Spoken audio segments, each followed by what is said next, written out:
to stop.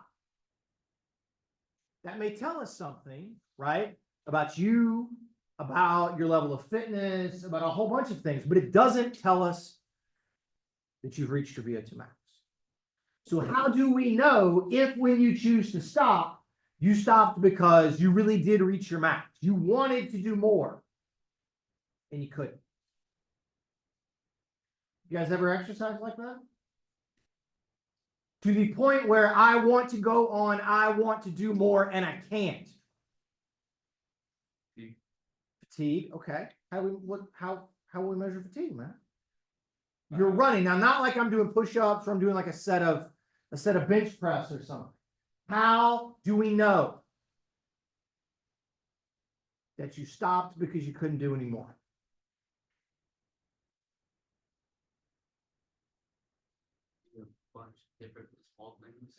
A bunch of different small things. So like if you like arm neck carts, RER is like 1 over 1.1 or not over 1.1. O2 consumption it just plateaus and like the RPE says or he or she says the RPE is 17. Say that y'all know what RPE is? Y'all heard of RPE? Rating of perceived exertion. Joe's grimacing now. He knows what I'm about to do, right? Anybody want to guess what my RPE is right now? What should it be? Yeah, 0 or 6, right? Depending on which scale you're using. Oh, look, it's 18. Do you doubt me? Yes. Yeah. Are you calling me a liar? Yes. What are you going to do if I'm like, no, it's fucking 18? Let's go. What do you do? Can't do anything about it though. Can't do anything about it. Okay. So again, subjective. We'll come back to this. So we'll get into these other things like what is RER, what is the plateau. We'll talk about that in a minute. Okay. So, but this is an important concept for today is if the thing we care about is your VO2 max and we do a test to try to assess what your VO2 max is, we have to figure out, is it real or not? Right. So the other day, on Monday, we were talking about oxygen consumption. So O2 used at the end of the electron transport chain during aerobic metabolism and how that's going to be our surrogate for how much energy we are making or in the electron transport chain, or realistically how much we're using in our muscles to do some work. Okay. And I drew out a thing which we'll cover again in a couple of slides about what happens if I go from rest to like walking and I keep that walking pace, or rest to jogging and I keep that jogging pace. What this graph shows, as I said, is O2 uptake or consumption here. So energy production, and this is power output on a bike, right? So it's very low power output. It gets harder and harder and harder and harder to turn the pedals. You can think about it going up a hill, however you want to conceptualize it, okay? This line here is oxygen consumption. There's this almost completely linear relationship. As work or force that gets us that work goes up, there's a corresponding very tight relationship with the amount of energy that we have to produce. Okay. We'll get into what's happening out here. We'll do a little bit about what we're talking about with what's happening with lactate in this in a few slides, but just keep that as a general concept, okay, in line. Now, let me back out of this. We'll do this first, and we'll go back and we'll talk about local. This here is what I drew on the board the other day. Okay, resting, you're sitting there, you're doing nothing. I ask you guys to stand up and start doing jumping jacks. Okay, energy use goes up and it stays flat until you stop. Okay, the red line is what we're measuring from aerobic metabolism. There's this lag. Okay, there's a lag. The area shaded in purple is energy provided by anaerobic metabolism. Okay, anaerobic metabolism. This is in many ways one of the only ways we have to measure anaerobic metabolism. That purple shaded area is something called oxygen deficit. Okay, oxygen deficit. And so it's telling us that we do not have enough, or we cannot consume enough oxygen, we cannot make enough ATP and aerobic metabolism to meet our actual energy demands. Okay? And so the size of your oxygen deficit, the shape of this curve can be a little bit different based upon how fit you are, based upon what the work rate is, et cetera, et cetera. That's what this thing is. This is O2 deficit. Now, when you stop exercising, the opposite happens. Okay? Jumping jacks, ping, ping, ping, ping. I stop. Immediately, energy use goes back down. We're back down almost to resting levels, not quite, but almost to resting levels. But there's a lag or a slowing in the recovery of oxygen use. So what this shows us is that I'm actually using more aerobic energy as I'm recovering than what I actually need because I'm not doing work anymore. Okay. And so this green area is called EPOC. I'm sure you guys have heard of before. Excess post-exercise oxygen consumption. I promise you that will be on the test. I also promise you that every year I will make up ridiculous things that EPOC could stand for. And some of you invariably will pick that as what EPOC stands for on those things. So please learn this. What is happening during EPOC, though, in some ways is really cool and really interesting and probably way more telling for us than what happens during O2 deficit. Okay. The size, the area here in green, again, I know more math, area under a curve, but this area tells us a huge amount of things about you. Okay. I don't have to measure your VO2 max. I can have every one of you do the same work rate on something and quantify your EPOC afterwards and pick out who the most fit person here is and who the least fit person is. The size of EPOC, okay, the higher the work rate here, the bigger the EPOC tends to be. The more fit you are, the faster EPOC comes back down to baseline. Okay. The faster, the steeper this slope is going to be.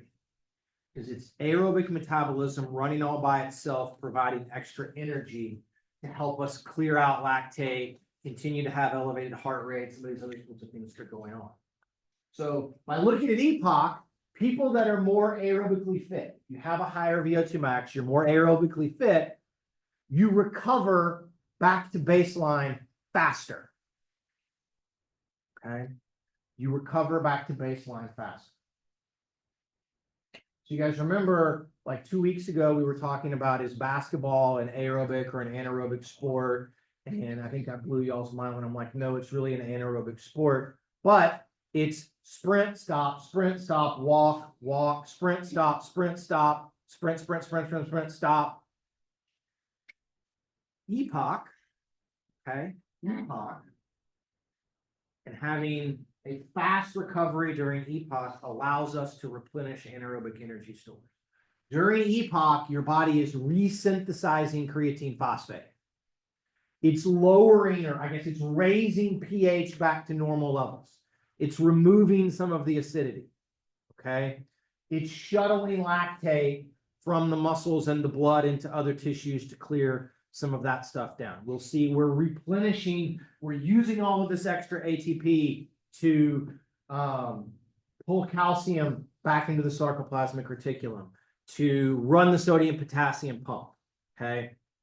That's all the things that are going on in here. So EPOC is wildly important and really, really cool, okay? Okay. I mentioned what deficit is. I want to tell you guys one little thing about the shape of the onset curve that is also really important because it has a very practical application. Okay. Those of you that are more fit than others, will have a smaller O2 deficit at the same work rate than somebody that's less fit. You will also have a steeper or a faster rise up to get to this level. Okay? Because your aerobic metabolism functions better. We can't do a lot about EPOC and how quickly you recover. It's basically a fitness thing. We can do some things, though, to play with O2 deficit. Deficit is this time when you're using anaerobic metabolism. This is when you feel bad when you start running or walking or whatever it is that you're doing because you're breaking down creatine phosphate. You're making excess lactic acid more than you need right there. That's why you feel bad when you start, okay, during exercise. If I want to shrink O2 deficit, warm up. Okay. It's the only piece of this. Warm up, cool down, all of this mostly. You guys watch the Olympics at all? You see the swimmers, they'll go and like cool down for like 45 minutes after their thing, and then they go to their next race. I don't know what they're doing. There's no scientific support that that does anything other than make them tired. None. Zero, zero, zero support. Okay. You recover however you're going to recover. We can play with it just a tiny bit. Here, though, if I ask someone to stand up, okay, we ask Kendall to stand up and do jumping jacks for us. You don't have to, Kendall. My Kendall, get up, jumping jacks, ping, ping, ping, ping, ping. Raise metabolic rate, stop, okay? Now, we're going to wait a minute, and then you're going to go start your race, and you're going to do something. By raising her metabolic rate, by warming up, when she then goes, it starts at a higher place, so she's closer to where she needs to be, so she'll get back up there faster. She stimulated the Krebs cycle. She stimulated PDH to drive pyruvate into acetyl-CoA. She stimulated the electron transport chain. So in this instance, this is where warming up is actually of some benefit, right? For my old self, if I'm going to go jog today, it doesn't do me a lot of good to warm up. I mean, it's fine if you want to, but I'm not going to go try and compete. I don't really care if this takes 2 minutes or 3 minutes to get where it needs to go. It's just going to prolong how bad I feel during that time. But in an actual race, in an actual competition, this may matter. If your entire race, right, lasts 3 minutes and 45 seconds or something, if you're going to run the 1500 meters, right, that matters. So that's kind of how we can play around with some of these things. Okay. All right. So we talked about this. We talked about factors responsible for EPOC. I'm not going to go through a lot of these. They're very straightforward, but you guys do need to know this. Okay. What's happening during EPOC? We're making back anaerobic energy stores. We're removing CO2. You have some continued work from an increase in respiratory rate and heart rate to kind of keep up with metabolism. That costs us extra energy. Okay. That kind of is what all is going on there. This graph, very, very simply, is an overlay of oxygen consumption, right, in the black lines and here. And then the blue is your creatine phosphate level. So they put somebody in the MRI machine, and you will know basically during oxygen deficit, we're bringing down creatine phosphate. You stop exercising and it begins to come back. Okay, and it begins to come back. We have a way, not by doing this, we have a way in my lab. Dr. Kellwan has a device, he can do it. We use Dr. Larson's device, but we have a way of essentially estimating recovery of creatine phosphate after a bout of exercise. Okay, and we can use that recovery rate to guesstimate how well your mitochondria function. Okay. Go to our lab if you're interested in this. I don't know that Matt's going to come and recruit, but one of our Kellwan students is doing his thesis project, and he's doing this right now. But you do some hand grip exercise. They put a device that basically measures the oxygen in your blood over this, and then we do a series of these like exercise and basically deplete your creatine phosphate. Then we do a series of things afterwards, and they measure the recovery of O2 in there, and we guesstimate this, and it tells us about your mitochondria. That we just shine a light into your muscle and we can learn. Okay, so it's a pretty cool deal. So that's kind of what all is going on in the midst of this. Okay, Now, before we talk about how we determine or how we measure if you've done a VO2 max test, I've got to introduce a couple of other topics to you guys, okay? Joey mentioned earlier something called RAR, which stands for respiratory exchange ratio. All of you should have seen this before, yes? I'm learning things about what goes on in health and fitness right now, that you may have seen it on a worksheet that you did at home at some point, rather than actually being taught about all of it to a huge amount, but that's okay. Okay. Respiratory exchange ratio is something that we measure in your expired air. Okay.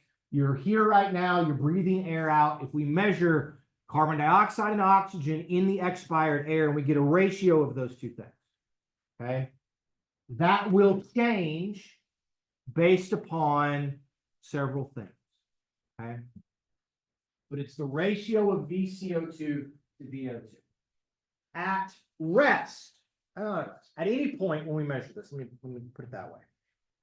One of the things RER tells us is, are you in aerobic metabolism, are you burning fat or are you burning carbohydrate? Okay. All of this comes down to how much carbon dioxide are you making and therefore expiring. Okay. Remember, we put fat and we put carbs into the Krebs cycle. That's where we make most of the CO2. We make it in that transition step from pyruvate to acetyl-CoA. Okay. Then we make it as we go around in the Krebs cycle.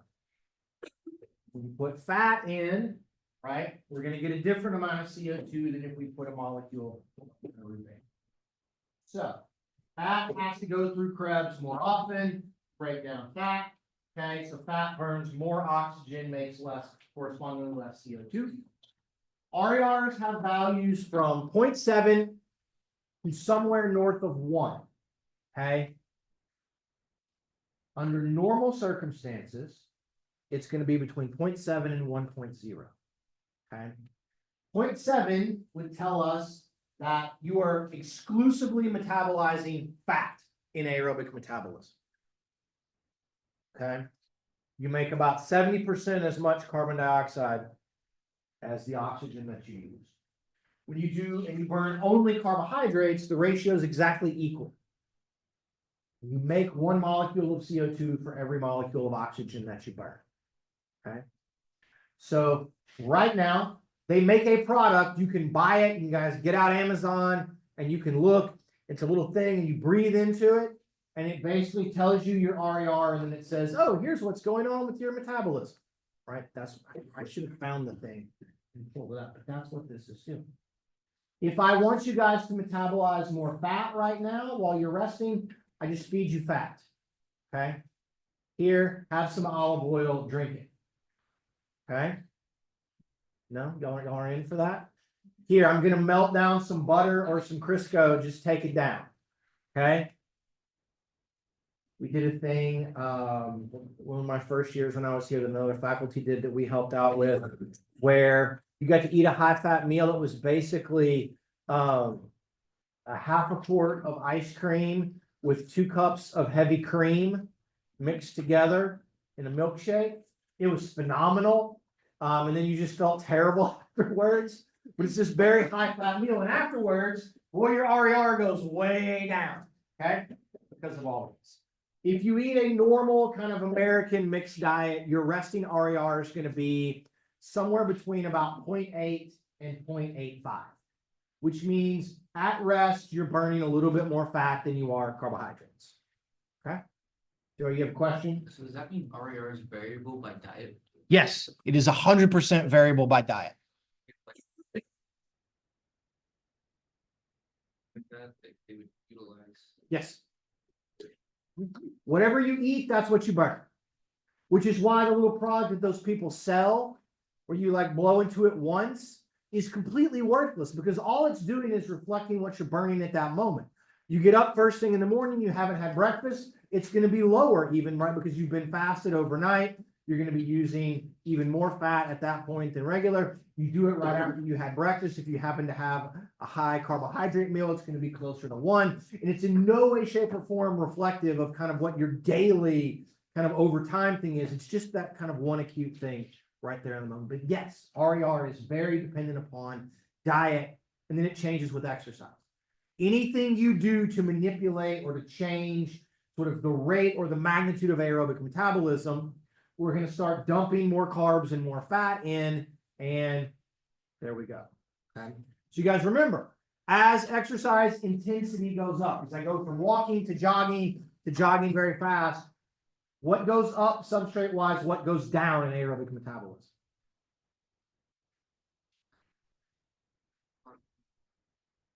Carbs go up, fat goes down. Fat is slow, carbs are faster. So as intensity increases, RER is going to creep from the low 0.8s up into the 0.9s, up towards near 1. At essentially all out exercise or very, very high intensity exercise, all you do is burn carbs, all carbs. So it should be very close to 1. Okay. It should be very, very close to 1. Now, here's a problem. Okay. And this is just kind of showing the relative breakdowns of those. Here's the RER question. When you do a VO2 max test, we're going to max out aerobic metabolism. You're going to work really, really hard. You're burning all carbs, and yet your RER actually gets higher than 1. Higher than 1. How is that possible? How does it get higher than 1? I don't have a lot of fat in my diet. Doesn't matter how much fat you have. I can eat 2 sticks of butter, put you on the treadmill, do a VO2 max test. Your RER will still be over 1 at the end. So in order for a ratio, right? Remember, it's VCO2 over VO2. To get it over 1, I either have to use less oxygen or I have to make extra CO2. Okay? I have to make extra CO2. And that's what we do. We make extra carbon dioxide from someplace during very, very high intensity exercise. And we'll talk about where that comes from in a minute. More biochemistry. Okay? More really important biochemistry. Okay. So this graph is trying to show you guys the relative rate of fat oxidation at exercise at different intensities. Okay. And this is reflective of 2 things. And I think this is a really important point for you guys, because this is something that people want to know, they want to understand, right? If I'm interested in losing weight, if I'm interested in losing body fat, I'm training for some sort of competition, whatever it is, and I want to make sure that I'm using or burning fat as an energy substrate, how long should I exercise, at what intensity should I? So remember, I told you guys at rest, more fat than carbs. Okay. There's some rate, so it's going to be a little bit lower than this. We're going to be here. Here's walking. Okay. Low intensity. We typically will burn a little bit more fat during walking than carbs. Our RER will likely stay right around, or maybe a little bit below 0.85, so a little bit below 50-50. So that's good. But here I go to 50%, so kind of a baby jog for all of you guys. Okay. And I'm burning the most, and then as intensity comes up, fat use is going to fall. All right. How would you guys explain? And I probably should have asked you guys this as a question. At the 50%, so the pink bar that is like twice as high as the 20% bar, RER is higher at 50% of VO2 max than at 20% of VO2 max. RER is reflective that we're burning more carbs at 50% than we are at 20%, and yet my total fat oxidation is almost double at 50% compared to 20%. How do we explain those 2 seemingly contradictory ideas?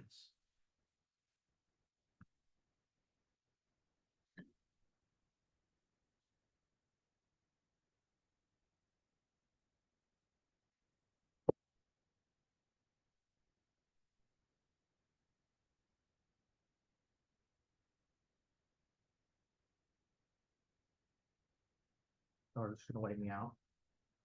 They're like, we don't know. Nobody wants to offer anything. This is where I have to be like, all right, I got to pick on somebody. Or I do the really fun thing, right? Matt. Do we talk about last unit as intensity increases, you're shifting more towards like those immediate energy sources? Is that kind of what's happening here? An interesting idea, but no. But I appreciate that. All right. You just have a higher rate of gluconeogenesis. Higher rate. So if I do gluconeogenesis, I'm making carbs. You burn fat. I'm making gluconeogenesis, remember, is making glucose from non-glucose precursors, which rarely is fat. It's mostly going to come from proteins and those kinds of things. So I appreciate where you're coming from, Art, but no, but thank you for offering. Everybody stand up.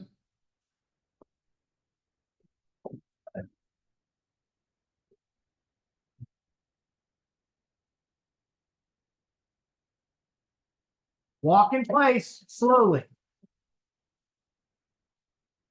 Teach y'all not to respond to questions. Okay, you're at 20%. Okay, some of you are probably fit enough that this isn't 20%. You're at 20%. Okay, now walk faster in place. A little bit faster still. There we go, right there. Hold it there. Keep it going. I see y'all trying to cheat. Keep it going. Keep it going. What is the primary thing that has changed? Speed.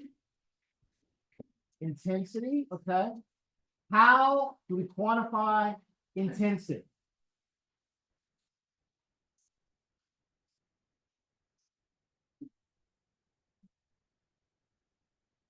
How much energy are you using now compared to what you were using a minute ago? A lot more. More. Okay. Sit down. Feel the heat production off of yourself. Okay. So this is the misnomer of understanding sort of fat use and things during exercise. Okay. At the slow walking pace, a larger percentage of the energy you were expending was coming from fat than when you were walking faster. Okay. Yet, when you were walking faster, you were burning way more energy than when you were walking slowly. So even though a smaller percentage, right, of it was coming from fat, you burn way more because just overall energy expenditure is much, much higher. Okay. And then as it goes up, it's going to start to fall off because the percentage that you're deriving from fat is really going to begin to shrink down. Okay. There's an old misnomer. Some of you who are in any sort of, we call them a fitness competition among bodybuilders, that you never run when you're trying to cut weight. You want to walk, right? You want to walk because if you walk, your RER is lower and the calories you burn, you will burn a larger percentage of those calories as fat. And that's how you cut and lose the body fat so that you look like a football. Then you got to take the salt pills and everything else at the end. Okay. However, you got to walk for 3 hours, right? To burn 700 calories or whatever it's going to be, 60% of which will come from fat, right? To be able to burn 400 calories of fat, whatever. My math may not work there. Whereas if you jog for an hour, okay, you'd burn 1,000 calories, half of which would come from fat, and you end up in the same place, or you end up in a better instance. So primarily, if you really want to maximize your time and your efficiency, and you're wanting to metabolize the most amount of fat as a whole, just in an absolute sense, you should probably jog, okay, rather than walk. Think about that, all of you that want to go to the Huff and get on the treadmill and put it up at like 14 degrees. And I see you all, right? I see you all. Your knees will hate you when you're my age. in the midst of all of this. I applaud you for being in there because walking at like 14-degree up or whatever it's going to be is hard in those ways. But that's what's going on. Okay. So be wary of these things. This is how you can use and apply what we know. Okay. Don't worry about what's going on with that slide. This is what happens over time. This is at a constant exercise intensity. So this is walking or jogging for 4 hours. Okay. For 4 hours. I walked a whole marathon once. It was awful. It was like 7 hours. Okay. It was not fun in that way. But here's, anybody ever exercise for 4 hours? You're like, yeah, let's go on a hike for 4 hours. This will be awesome. And it's not. It's really, really not in that way, at least for me. Okay. And what you guys can see is that we are sort of roughly starting off at about 50-50. We've got muscle glycogen, we've got blood glucose, we've got our carbs here, and then we have muscle triglycerides and plasma free fatty acids at the top. So you start off at about 50-50. So this is a nice kind of easy job. Okay. 50-50 is our RR. As we progress over time, you will note that RR is going to dip just a little bit. Glucose and glycogen use will fall. We use a little bit more fat over time as we do all of this. This is a very common kind of thing.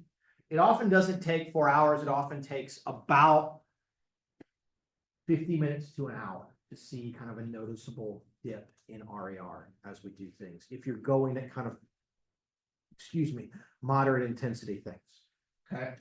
So one of the other ways, if you want to burn more fat during a bout of aerobic exercise, is to go longer, or you can trick all of this, which we did a terrible thing when I was a grad student. We had an idea for a study, and it was so terrible that we decided not to do it because we didn't think anybody would volunteer for it. We did 4 sets of 10 reps squats, single leg hack squats, lunges with each leg, deadlift, and calf raises. Then we rode a bike for 2 hours. We'll do hormone stuff next week. You do a heavy bout of resistance training, and the hormone response is epinephrine, norepinephrine, cortisol, glucagon, testosterone, growth hormone, all of which break down muscle triglycerides, break down adipose tissue, and dump free fatty acids into the blood. When you have more in the blood, you will use more. It's like eating more fat. So we basically did resistance training first, then we did our cardio, and you get about 45 minutes in and the fat use goes and it shoots way up. You feel terrible though. And so it's the problem of the slide before. They were like, oh, look, we've tricked our system to be able to metabolize more fat. But the problem was that we felt so terrible that you actually couldn't work at the same rates and do things. And so it wasn't, but you can manipulate the physiology in that way, right? You want to burn more fat when you do cardio, don't eat breakfast, go in the morning. Again, it's the same problem. You're going to feel worse. And so maybe you won't work as hard. You won't go as long, you won't work as hard, and therefore your total energy expenditure won't be as high.